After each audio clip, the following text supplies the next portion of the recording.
Indian ভিসার জন্য আপনি ফাইলটি কিভাবে জমা দিবেন, কি কি কাগজ লাগবে এবং কিভাবে সাজিয়ে জমা দিবেন সেটাই এখন এই ভিডিওতে দেখাচ্ছি। প্রথমেই আপনার অ্যাপ্লিকেশন ফর্মটি উপরে দিবেন।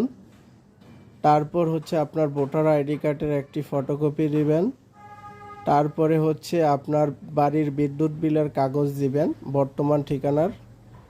তারপর হচ্ছে আপনার ব্যাংক স্টেটমেন্ট দিবেন।